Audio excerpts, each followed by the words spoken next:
Estruturação do negócio.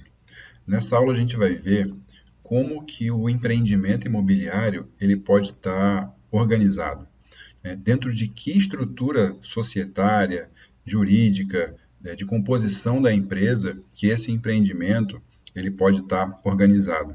E isso faz toda a diferença porque impacta em carga tributária, risco em relação a sócios, investidores, estrutura necessária para você manter toda a parte de administração financeira, contábil, contas a pagar, receber, contratos.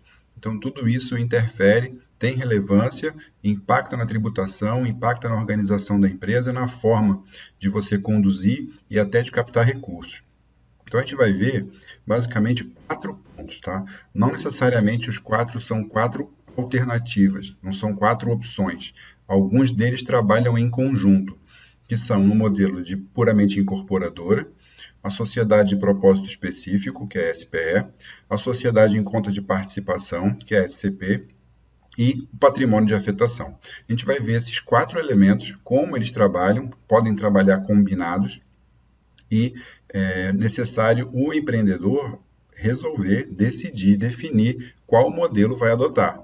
Não necessariamente precisa ser sempre o mesmo modelo, mas é importante conhecer as opções que você tem, porque isso tem relevância e dá impacto também no resultado do negócio e na hora de você fazer a conta lá da viabilidade, colocar as informações na sua planilha, a parte tributária, principalmente, sofre efeitos dessa definição.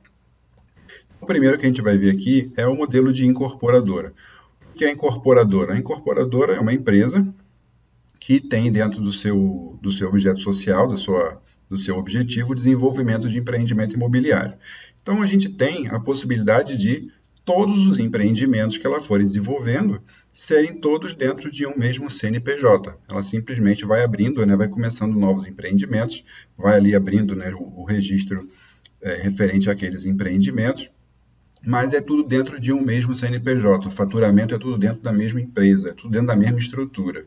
Então, você tem uma razão social só, né, e o faturamento global de todos esses empreendimentos.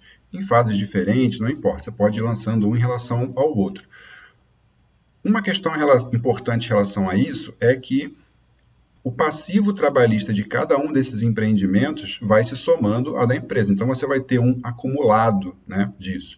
Em termos de custo, começa a ficar complicado, porque você tem, às vezes, o aproveitamento de mão de obra, saindo de uma obra, indo para outra, continuando registrado dentro de um mesmo CNPJ, e quando você tem, em algum momento, o desligamento desse funcionário, toda aquela rescisão recai em cima da onde, né? Não foi feito o provisionamento proporcional a cada empreendimento, ou seja, cada empreendimento deixou lá uma reserva financeira para quando aquele funcionário for desligado, custear da maneira adequada.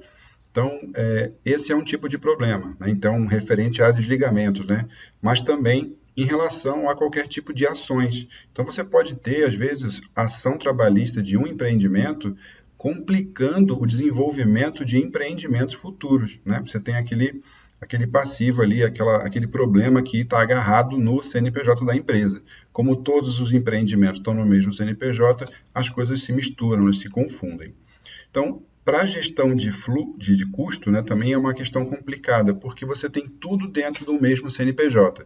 Se você não tiver uma estrutura administrativa financeira, com plano de contas, com centro de custo, com apropriação, realmente apartando as coisas, tratando individualizadamente, você tem a tendência de tratar tudo como um grande negócio só, ou seja, recebimentos de um empreendimento misturando com gastos de outro, porque precisa fazer a máquina girar. Então, é mais fácil você se confundir, se perder e acabar misturando aí, se você não tiver uma gestão de custos muito organizada, muito profissional, muito bem detalhada. Em relação aos sócios e aos investidores, você tem ali a possibilidade da formação da estrutura societária no primeiro momento. Dificilmente você vai ficar alterando isso, né, uma alteração de contrato social do grupo, né, ou seja, da empresa como um todo, para cada empreendimento. Então, você fica um pouco mais restrito em flexibilizar a composição societária para empreendimentos diferentes, porque acaba dando reflexo nos outros todos. Então, você fica com uma empresa só, você fica com uma estrutura societária só, você fica um pouquinho mais engessado em relação a isso. Mas é uma forma de trabalho. Muitas empresas, normalmente as de menor porte ou mais familiares, atuam dessa maneira.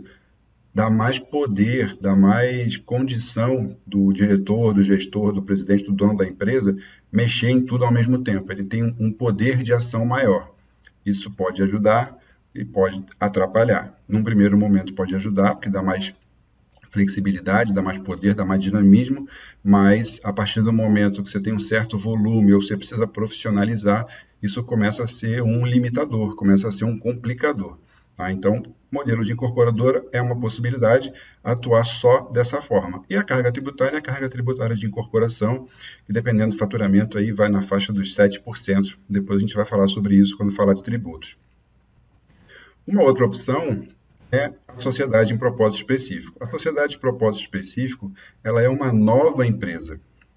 Só que ela é uma nova empresa que ela tem um objetivo específico. E aí eu vou chamar a atenção. O nome é Sociedade de Propósito Específico. É uma empresa criada com um objetivo específico. Ela pode ou não ter prazo determinado. Tem só que tomar o cuidado. É possível que alguns cartórios, algumas juntas ainda tenham uma dificuldade de entendimento e às vezes até tentam obrigar a colocar no contrato social dessa sociedade de propósito específico uma data de encerramento ou uma data de término. Não existe essa obrigatoriedade, tá? O propósito que é específico pode ser com prazo determinado ou não. E o que é essa empresa? É uma empresa que nasce com o objetivo único e exclusivamente de fazer apenas uma coisa. Então, dentro de empreendimento imobiliário, você pode ter uma empresa que nasce com o objetivo exclusivo de fazer a incorporação de um empreendimento específico. O que te permite isso? Você monta uma estrutura jurídica, é uma nova empresa, tem personalidade jurídica, ela tem uma formação societária própria, você pode fazer a composição societária específica para aquele empreendimento, e aí podem entrar investidores, podem entrar outros parceiros. Você tem toda uma questão de não existência de passivos, né, de problemas anteriores, porque é uma empresa nova. É mais fácil para você conseguir a parte de gerenciamento de risco junto a bancos, porque o banco sabe que não vai ter nenhum problema anterior, né, nenhuma exigência anterior, então é mais fácil em relação a isso. Você tem a possibilidade de estruturar essa empresa especificamente para o empreendimento, e aí a incorporadora, né, que é a empresa principal, ela entra como acionista. Então, uma empresa fazendo parte de outra empresa, e essa empresa, que é a sociedade de propósito específico, ela atua exclusivamente para desenvolvimento de um empreendimento. E eu vou chamar a atenção para um cuidado que a gente acaba vendo acontecer muito no mercado, que é a utilização desse modelo, construção por condomínio, que é o quê? É meia construção por administração, e aí as empresas acabam formando uma sociedade de propósito específico e trazendo os clientes para dentro da estrutura societária. Olha, isso é um risco, é um problema muito grande, porque passa a ser sócio e passa a ser obrigado a atender todos aqueles ritos, aquelas burocracias para tramitação, parte de cartório, se tiver qualquer problema de falecimento, de separação. Então, tem toda uma questão jurídica mais complicada. Esse não é o modelo mais adequado para construção por condomínio. Tá? Enrijece demais, aumenta muito o risco. É difícil você fazer a exclusão de um sócio que está constituído dentro da estrutura societária da empresa, no caso de inadimplência, no caso de algum problema. Então, essa não é a melhor maneira de você estruturar uma construção por condomínio, mas é uma excelente maneira de você estruturar um empreendimento imobiliário normal, né, comum, de incorporação, que você pode constituir aí uma formação societária específica para ele, trazendo investidores. Você tem a vantagem, depois do resultado desse negócio, voltar para os investidores sem carga tributária, porque entra como distribuição de lucro a gente ainda tem tributação zero com distribuição de lucro. Você tem a facilidade que você divide o faturamento, você também sai os lucros dessa SPE para a incorporadora também com isenção de impostos, você já pagou o imposto na hora de entrar, e você não soma faturamento na empresa principal. Então tem uma série de vantagens em termos de estrutura societária e de estruturação do negócio, de você adotar a sociedade de propósito específico, uma SPE para cada empreendimento que for desenvolvendo. E assim, naturalmente, você vai ter uma contabilidade, uma estrutura financeira, um fluxo de caixa, toda uma administração econômica e financeira daquele empreendimento separada, de uma forma mais transparente, mais organizada. Então, isso facilita demais tudo relacionado a banco, gerenciamento de risco, transparência para clientes e para investidores. Então, é uma estrutura bem interessante para desenvolvimento de empreendimento imobiliário e já há muito tempo, tá? Pelo menos aí uns 12 anos, que isso é largamente utilizado em grande maioria dos empreendimentos. Tá? Então, essa é uma estrutura bem interessante de ser adotada.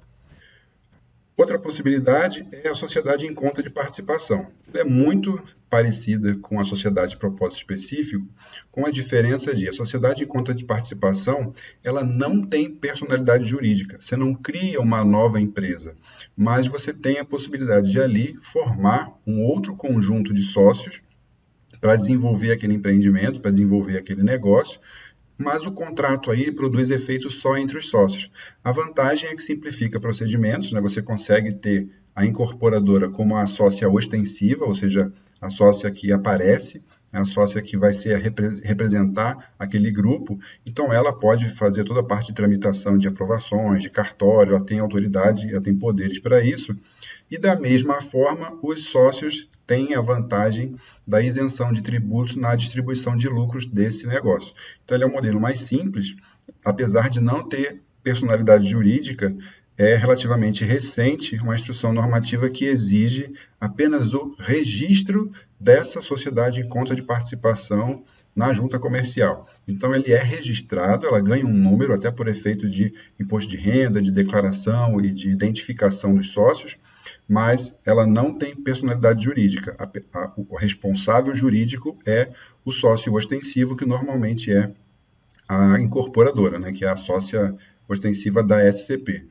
Não recebe as vantagens da SPE frente a, por exemplo, instituições bancárias. Né? Então, para a instituição bancária, para um financiamento bancário, aí ela vai ser visualizada como se fosse no modelo de incorporação normal. Mas é uma modalidade interessante para desenvolvimento de empreendimentos com a utilização de recursos vindos de investidores particulares. Então, você monta ali uma estrutura de contrato, uma estrutura societária específica para aquele empreendimento, sem a necessidade de constituir uma nova empresa para isso. É mais uma opção que você tem para poder estruturar o teu negócio. Outro ponto é o patrimônio de afetação. O patrimônio de afetação não é um tipo de empresa, não é um regime, ele nasceu, e hoje está dentro da lei de incorporação, ele nasceu como uma exigência para garantir a vantagem tributária. O patrimônio de afetação, ele é a possibilidade de você apartar a questão patrimonial dos bens da incorporadora e do empreendimento. O que é isso? É dar segurança aos clientes, aos compradores, aos proprietários, de que a vida financeira daquele empreendimento que está sendo desenvolvido não se mistura com a vida financeira da incorporadora. Isso devido aos históricos diversos do problema de misturar fluxo de caixa de vários empreendimentos, de donos de incorporadora utilizar recursos da empresa para gastos pessoais com gastos elevados, utilizar receitas de um empreendimento para tocar outro. Então começa a ter essa mistura e o patrimônio de afetação vem para auxiliar a separar isso, né? Não deixar que uma coisa polua a outra. Então, é uma segregação patrimonial, ou seja, está separado ali o empreendimento do incorporador. E como que isso é separado? é separado contabilmente. Você tem uma contabilidade apartada. Você não necessariamente precisa ter outro CNPJ. Você precisa obrigatoriamente ter uma contabilidade e uma vida financeira apartada. Uma contabilidade separada, uma conta em banco separada e toda a movimentação daquele empreendimento acontecer separada. A distribuição de resultado de lucro do empreendimento só pode acontecer ao final do empreendimento. Distribuição de lucro. A remuneração da incorporadora do construtor não, mas a distribuição de lucro só pode acontecer ao final. O que é o patrimônio de afetação traz? Além disso, né, dessa separação, ele traz uma série de obrigações para a construtora. A constituição de uma comissão, da contabilidade separada, de prestações de contas periódicas. E em acontecendo qualquer coisa com o empreendimento, essa comissão formada pelos clientes, pelos proprietários, tem a possibilidade de assumir o controle da construção. E toda a receita futura daquele empreendimento pertence ao empreendimento e não à construtora. Ou seja, a comissão é que passa a assumir e ter responsabilidade de dar continuidade ao negócio. Então, essa é uma segurança para os clientes e para os bancos também. Então, é importante a questão do patrimônio de afetação, que dá transparência, dá tranquilidade, dá mais segurança ao cliente.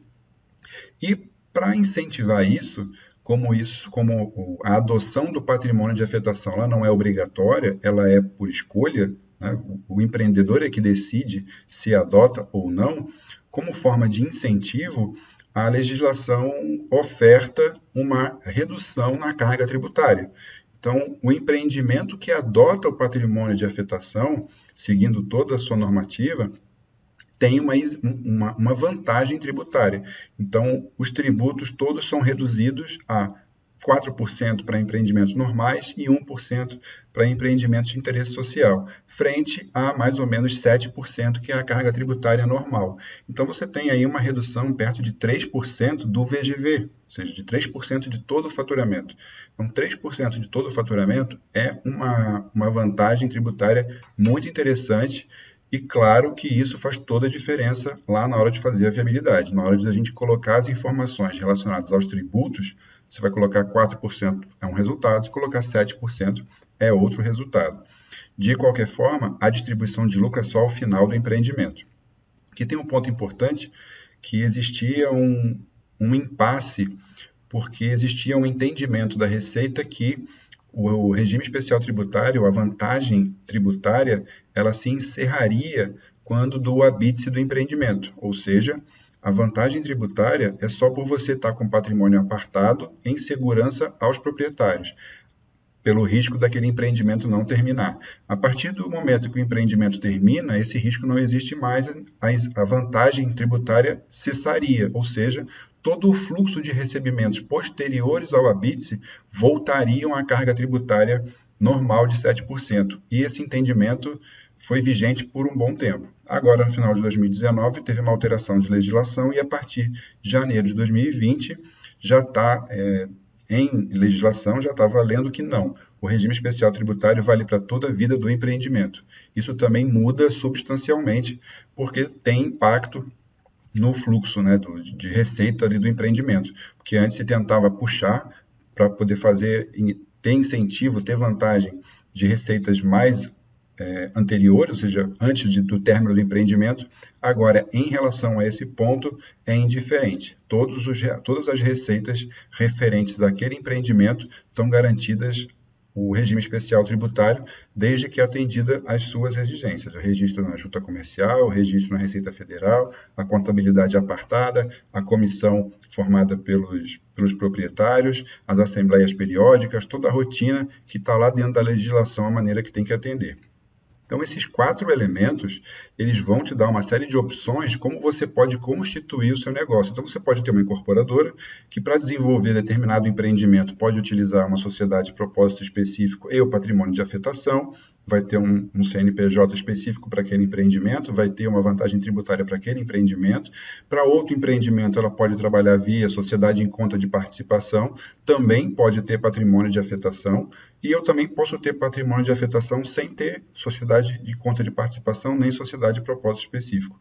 O patrimônio de afetação não exige SPE, exige contabilidade apartada. Uma sociedade em propósito específico, como é uma empresa nova, por natureza, tem uma contabilidade própria e atende esse requisito.